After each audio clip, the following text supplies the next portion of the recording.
Though the Clippers have been one of the best teams in the NBA at defending the three, Wednesday night they failed miserably at that task. The Rockets went 12 for 23 from beyond the arc, and the Clippers helped them in every conceivable way. The 09-010 Rockets have a few offensive imperatives. Two of the more important ones are, 1. Get out in transition, and 2. Attempt as many reasonable three-pointers as possible. A speedster like Aaron Brooks who can get out on the break and hit from long range makes that job a whole lot easier.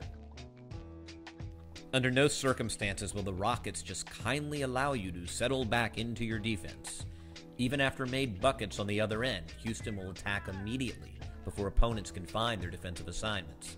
And that's what happens here when nobody picks up Kyle Lowry. Here's another Houston three-pointer off a Clippers-made basket. Watch the confusion and mixed signals. First, Barron motions for someone to pick up Battier on the near side while he tries to find Brooks. Then Butler on the far side signals for someone to account for Ariza while he covers Brooks. The Clippers, as they are all night, are one body short on the perimeter, and Ariza drains the three. On this possession early in the fourth quarter, nobody ever bothers to drift within 7 feet of David Anderson as he stands all by himself at the top of the arc. The result is predictable. This jump ball in the third quarter illustrates the contrast between the two teams. When the Rockets win the tip, they fan out along the perimeter to spread the defense. Meanwhile, the Clippers stumble about trying to find their seeding cards. Often, Rocket shooters are left wide open along the arc because Clipper defenders make poor defensive choices. Is Ricky Davis going to leave Chase Budinger here to double on Carl Landry, or isn't he? The answer is neither, and Budinger makes the Clippers pay.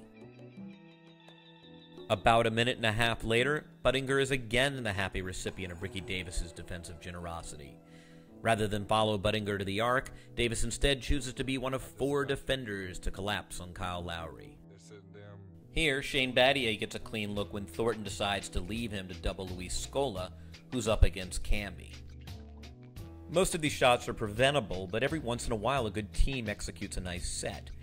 To start the second half, Houston utilizes a stack on the near side, then a third man on the far side to free up Aaron Brooks from Baron Davis for a clean look at a three. Unfortunately for the Clippers, most of Houston's threes were the product of bad decision-making by the defense. Here it's Steve Novak collapsing unnecessarily on Carl Landry, in the process leaving Chase Budinger open for Houston's 12th and final three-pointer of the night.